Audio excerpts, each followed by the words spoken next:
আজি কলাক্ষেত্ৰত ৰাজ্য চৰকাৰৰ নিযুক্তি সমাৰোহ অনুষ্ঠিত হৈছে। বিভিন্ন বিষয়ত 1127 গৰাকীকৈ প্ৰাৰ্থীক নিযুক্তি পত্ৰ প্ৰদান কৰা হৈছে। এয়া মুখ্যমন্ত্ৰী গৰাকী উপস্থিত হৈ নিযুক্তি পত্ৰ প্ৰদান কৰিছে।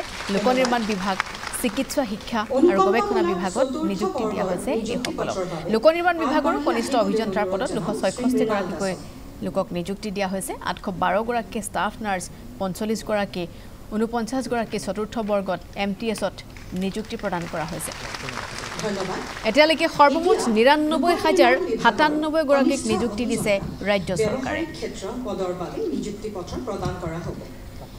লোক নিৰ্মাণ বিভাগৰ গৃহ বিভাগৰ নিযুক্তিৰ বাবে শ্ৰীমতী কাঞ্চন হাজৰিকাক মঞ্চলৈ আহিবলৈ অনুৰোধ জনালোঁ।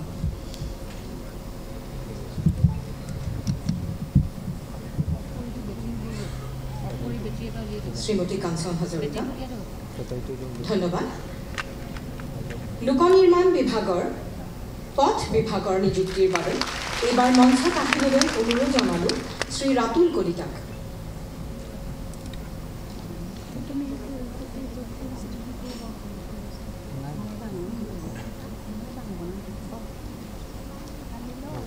শ্ৰী ৰাতুল কলিতা, ধন্যবাদ। এইখিনিতে নিযুক্তি পত্ৰ বিতৰণ কাৰ্যসূচীৰ সামৰণি কৰিলোঁ। আজিৰ নৱনিযুক্তি লাভ কৰা প্ৰত্যেকগৰাকী প্ৰাৰ্থীৰ হৈ আমি মাননীয় মুখ্যমন্ত্ৰীলৈ অশেষ ধন্যবাদ আৰু কৃতজ্ঞতা জ্ঞাপন কৰিছোঁ। লগতে প্ৰতিগৰাকী নৱনিযুক্ত প্ৰাৰ্থীক আন্তৰিক অভিনন্দন জনালোঁ। এতিয়া আমি অতি বিনম্ৰতাৰে অনুৰোধ জনাইছোঁ অসমৰ মাননীয় মুখ্যমন্ত্ৰী ডক্টৰ হিমন্ত বিশ্ব শৰ্মা মহোদয় আজিৰ এই বিশেষ সভাখনত তেখেতৰ বহুমূলীয়া ভাষণ প্ৰদান কৰিবলৈ।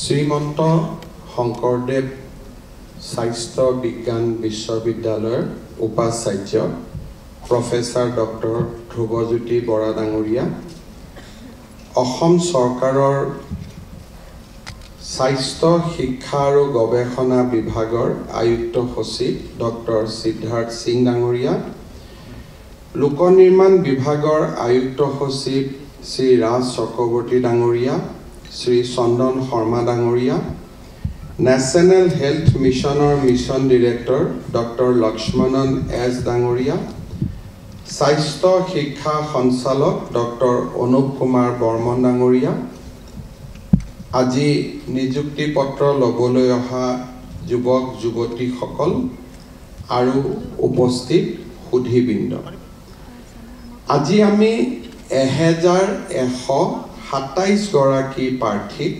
নিযুক্তি প্ৰদান কৰিবলৈ আমি ইয়াত সমবেত হৈছোঁ।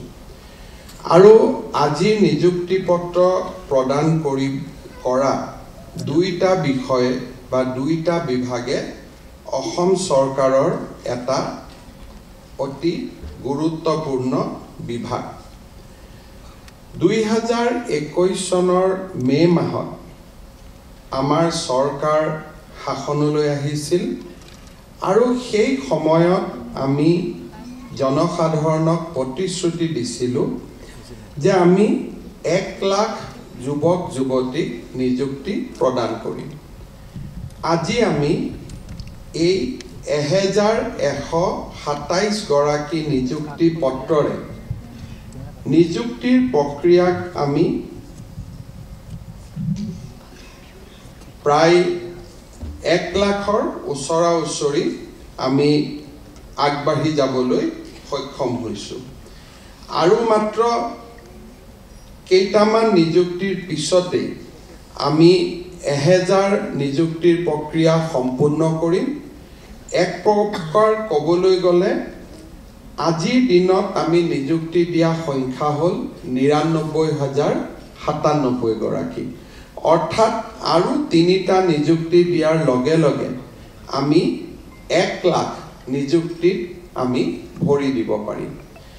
2021 বৰ্ষত আমি 4,779 গৰাকী ব্যক্তিক অসম চৰকাৰক নিযুক্তি দিছিলোঁ। 2022 বৰ্ষত আমি 35,130 গৰাকী ব্যক্তিক আমি নিযুক্তি দিছিলোঁ। 2023 বৰ্ষত আমি 48,638 গৰাকী ব্যক্তিক আমি নিযুক্তি দিছিলোঁ 2024 বৰ্ষত আমি 3,595 গৰাকী নিযুক্তি দিছিলোঁ সমান্তৰালভাৱে অসম চৰকাৰৰ বাজেটৰ পৰা বিভিন্ন পৰিষদত বিটিআৰ কাৰ্বি আলং আৰু ডিমা হাছাও 6,955টা নিযুক্তি সম্পূৰ্ণ কৰা হৈছে অৰ্থাৎ আজিৰ দিনত আমি 99,097টা নিযুক্তি আমি সম্পূৰ্ণ কৰিছোঁ আমাৰ এই নিযুক্তি প্ৰক্ৰিয়াবিলাকৰ এটা গুৰুত্বপূৰ্ণ দিশ আছিল যে আমাৰ যিসকলে ইঞ্জিনিয়াৰিং পাছ কৰে আৰু জুনিয়ৰ ইঞ্জিনিয়াৰ পৰীক্ষা পাছ কৰে অসমত শিক্ষকৰ নিযুক্তি দ্ৰুত গতিত হৈ আছিল যদিও বহু দিনলৈ অভিযন্তাৰ নিযুক্তি হোৱা নাছিল আৰু তাৰ লগতে আমাৰ কনিষ্ঠ অভিযন্তাৰ নিযুক্তিও এক প্ৰকাৰ বন্ধ হৈ আছিল যোৱা বছৰ কেইটাত আমি এক প্ৰকাৰ ক'বলৈ গ'লে PWD Rural Development Department Water Resource আৰু আমাৰ ইৰিগেশ্যন আদি বিভাগত আমি যথেষ্ট অভিযন্তা নিয়োগ কৰিছোঁ জুনিয়ৰ অভিযন্তাও আমি নিয়োগ কৰিছোঁ কেতিয়াবা এনেকুৱাও হৈছে যে একেজন লৰাই প্ৰথমতে ৰুৰেল ডেভেলপমেণ্টত চাকৰি পাইছে তাৰ পিছত ৱাটাৰ ৰিসোৰ্সত চাকৰি পাইছে আৰু লাষ্টত আহি PWD পাব লাগে আজি PWD পাইছে বহুত এনেকুৱাও বহুত কেইজনে ঘূৰি আছে নিযুক্তি লওঁতে মই নামবিলাক কমন দেখা পাওঁ তেতিয়া মই সুধো যে স্যাৰ সব PWDতে আহিব খোজে মোৰো ভাল লাগে যে মই PWD মন্ত্ৰী গতিকে আমাৰ তাতে আহিব খোজে কিন্তু এটাই মই কথা কম যে আমাৰ অসমত ইমান ইঞ্জিনিয়াৰ নিযুক্তি আগত কেতিয়াও হোৱা নাছিল আৰু এতিয়া ইঞ্জিনিয়াৰিং এটা ভাল পৰিৱেশ হৈছে ল'ৰা ছোৱালীৰ মনত এটা বিশ্বাস হৈছে যে পঢ়া শুনা কৰিলে আমি চাকৰি পাম চাকৰিৰ লগতে মই আমাৰ ইঞ্জিনিয়াৰ সকলক অনুৰোধ কৰিম যে আমাৰ আজি যেহেতু PWD বিল্ডিং আৰু আমাৰ ৰোডছত নিযুক্তি হৈছে মই ভাবো যে আমাৰ কাৰিকৰী জ্ঞানসমূহক আমি কেনেকৈ চাকৰি কালত প্ৰয়োগ কৰিম তাক আমি লক্ষ্য ৰখাটো অতিকে প্ৰয়োজনীয় মই যোৱা 3-4 বছৰ লোক নিৰ্মাণ বিভাগৰ মই মন্ত্ৰী হৈ আছো মুখ্যমন্ত্ৰীৰ লগতে আৰু মই দেখা পাওঁ যে আমাৰ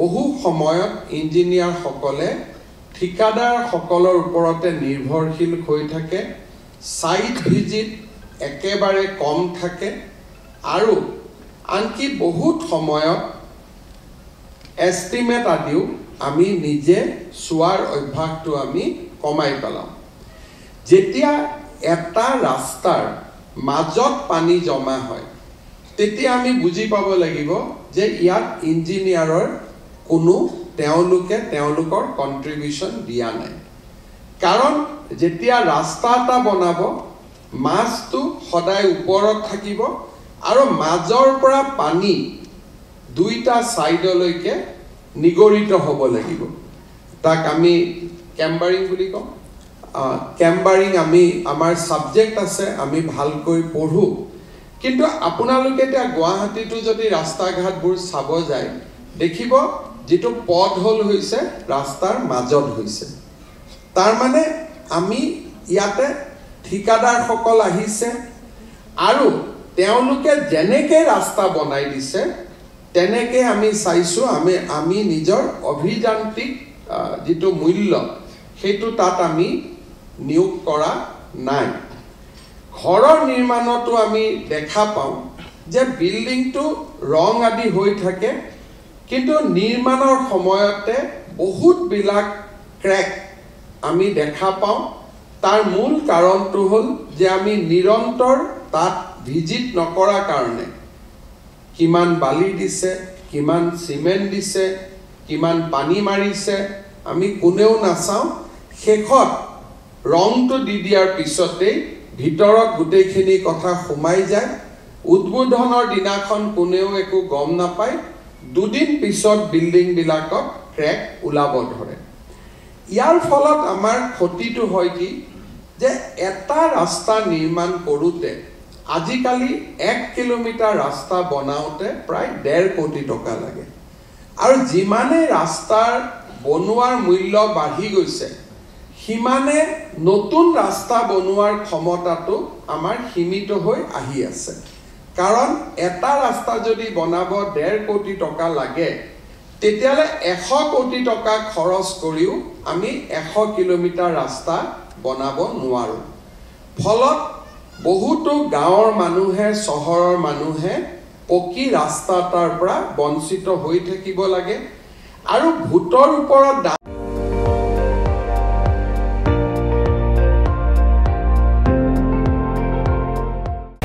আপুনি চাই আছে ND24 সৰ্বশ্ৰেষ্ঠ নহয় সৰ্বোত্তমৰ দৌৰ।